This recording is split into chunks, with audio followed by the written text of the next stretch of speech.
नमस्कार साथियों, मैं हूं अभिषेक अवस्थी और बहुत बहुत स्वागत है आपका आज के इस वीडियो में।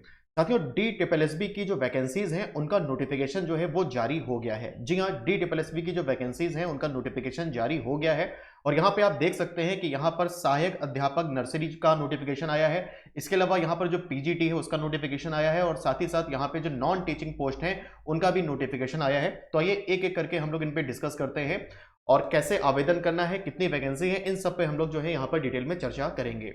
तो आप देख सकते हो कि यहाँ पर जो है, अगर हम लोग सहायक अध्यापक नर्सरी की बात करें, सहायक अध्यापक हम लोग नर्सरी की बात करें, तो इसमें जो है सहायक अध्यापक नर्सरी जो महिला है उनमें जो अगर हम लोग बात करें अनारक्षित जो पद हैं यानी कि जो समान वर्ग के पद हैं, समान वर्ग के जो पद हैं उनकी संख्या है 512, अन्य पिछड़ा वर्ग है 341, अनुसूचित जाति के हैं 188 और अनुसूचित जनजाति की जो है वो है 94 यानी कि 94। वो जो EWS कैटेगरी है उनकी है 126 और उसके बाद में जो दिव्यांग है वो है आपके 56। तो कुल इसमें जो पद हैं वो आपके हो जाते हैं 1261। ठीक है, तो 1261 पदों पर भर्ती होनी है सहायक अध्यापक की फीमेल कैटेगरी में नर्सरी के लिए। और अगर हम लोग सहायक अध्यापक की बात करें नर्सरी में जो जनरल है तो उसमें आपके 81 पद हैं, अनारक्षित के 10 पद हैं, अन्य पिछड़ा वर्ग के अनुसूचित जाति के हैं 0, अनुसूचित जनजाति के 14, EWS के 15 यानी कि टोटल हो गए आपके 120 जिसमें 7 है दिव्यांग के लिए।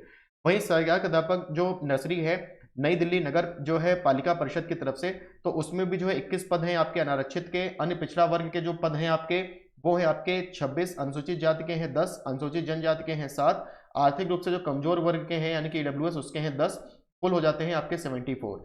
तो अगर ओवरऑल हम लोग बात करें आपके सहायक अध्यापक नर्सरी के लिए तो इसमें अनारक्षित के जो कुल पद हैं वो है 614, अन्य पछड़ा वर्ग जो है इसके जो कुल पद हैं वो है 377, अनुसूचित जाति के जो कुल पद हैं उनकी संख्या है 198, अनुसूचित जनजाति के जो कुल पद हैं उनकी संख्या 115 है और जो EWS कैटेगरी है उसके पद हैं 151। तो कुल हैं 1455।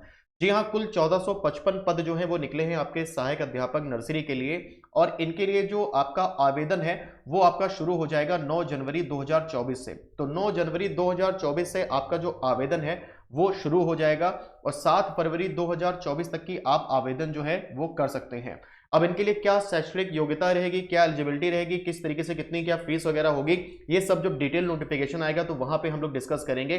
फिलहाल अभी एक नोटिफिकेशन आया है जिसमें ये आपको बताया गया है कि 9 जनवरी 2024 से आपके जो ये ऑनलाइन फॉर्म है ये होना शुरू हो जाएंगे। तो एक बहुत बड़ी न्यूज़ है। तो साथियों, अगर आप DSSB की प्रिपरेशन कर रहे हैं, DSSB की अगर आप तैयारी कर रहे हैं तो आपके लिए बहुत ही महत्वपूर्ण ये सूचना है कि 9 जनवरी से फॉर्म फिल करना शुरू हो जाएंगे।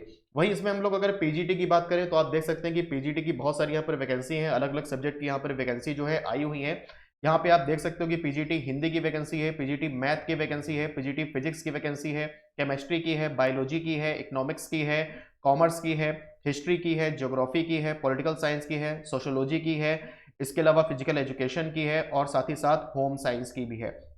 तो बहुत सारी वैकेंसीज हैं यहाँ पर, आप देख सकते हो अलग अलग सब्जेक्ट की अलग अलग यहाँ पर वैकेंसीज जो है वो निकली हुई हैं। तो यहाँ पर भी आप देख सकते हैं कि टोटल 126 पद जो है वो इसमें है अनरिजर्व यानी कि समान कैटेगरी के लिए, OPC के लिए है 54, आपके जो SC कैटेगरी है उनके लिए है 38, ST के लिए है 41, EWS के लिए है 38 यानी कि टोटल आपके हो जाते हैं 297 और जिसमें जो फिजिकल चैलेंज है उनके लिए है आपकी 57। तो कुल 297 पदों पर जो है भर्ती होनी है आपकी PGT में। अलग अलग सब्जेक्ट यहाँ पर दिए गए हैं, यहाँ पे हिंदी भी है, मैथ भी है, physics, chemistry, biology, economics, commerce, geography, political science, sociology, इसके अलावा आपकी फिजिकल एजुकेशन और होम साइंस, ये सभी सब्जेक्ट हैं जिनके लिए जो है आपकी वैकेंसी जो है वो निकलेगी। इतने पदों पर यहाँ पर भर्ती जो है DSSB के द्वारा वो की जाएगी। इसके अलावा यहाँ पर आप देख सकते हैं कि नॉन टीचिंग पोस्ट है।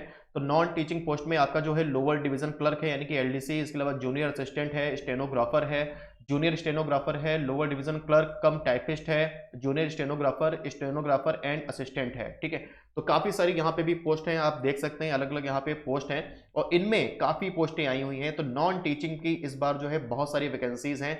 नॉन टीचिंग की अगर हम लोग कुल वैकेंसी की बात करें तो इसमें आप देख सकते हैं कि अनरिजर्व यानी कि जनरल के लिए वैकेंसी जो है वो है 1074, इसके अलावा OBC के लिए है 677, SC के लिए है 289, ST के लिए है 100, EWS के लिए है 214 और टोटल हो जाती है आपकी 2354। तो 2354 यहाँ पर वैकेंसी जो है वो आपकी नॉन टीचिंग पोस्ट के लिए है।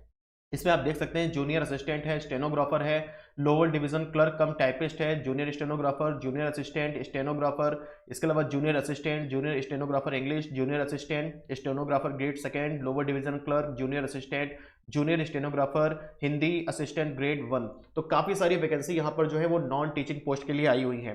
तो साथियों DSSB का नोटिफिकेशन जो है वो जारी हो गया है।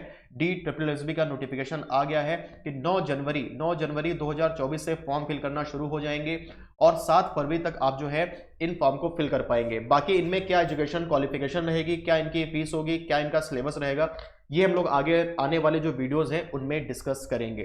तो फिलहाल आज के लिए इतना ही रखते हैं। और हाँ, इसके साथ ही साथ मैं आपको बता देता हूँ अनअकैडमी पे चल रहे बिहार स्टेट के एक बैच कोर्स के बारे में। तो साथियों, अगर आप जो है बिहार स्टेट की प्रिपरेशन कर रहे हैं तो अनअकैडमी पर हम लोग एक बैच कोर्स चला रहे हैं जिसे आप ज्वाइन कर सकते हैं।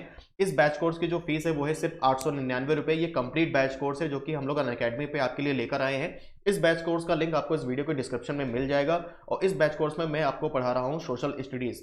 तो ये एस्टेट पेपर 1 है जो कि टारगेट करेगा क्लास 9 to 10। अगर आप 9 से 10 में अध्यापक बनना चाहते हैं बिहार में, आप बीपीएससी जो है टीआरई, आप बीपीएससी टीआरई 3.0 की प्रिपरेशन कर रहे हैं तो फिर आपको एस्टेट पहले क्वालिफाई करना पड़ेगा। एस्टेट जब आप क्वालिफाई होंगे तभी आप बीपीएससी टीआरई 3.0 में जो है फॉर्म फिल कर पाएंगे। तो एस्टेट का एग्जाम ऐसी संभावना जताई जा रही है कि मार्च में होगा। तो उसके लिए हम लोग एक बैच कोर्स आपके लिए लेकर आए हैं।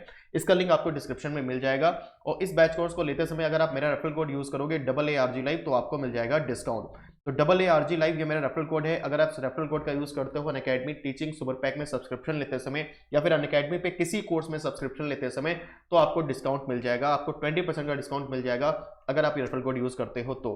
बाकी कमेंट करके आप पूछ सकते हो अगर आपके मन में कोई डाउट है, कोई कंफ्यूजन है, डिस्क्रिप्शन में नंबर भी दिया हुआ है, आप वहां पे भी व्हाट्सएप करके पूछ सकते हो। तो फिलहाल आज के लिए इतना ही, मिलते हैं जल्दी अगले वीडियो में, तब तक के लिए गुड बाय, थैंक यू।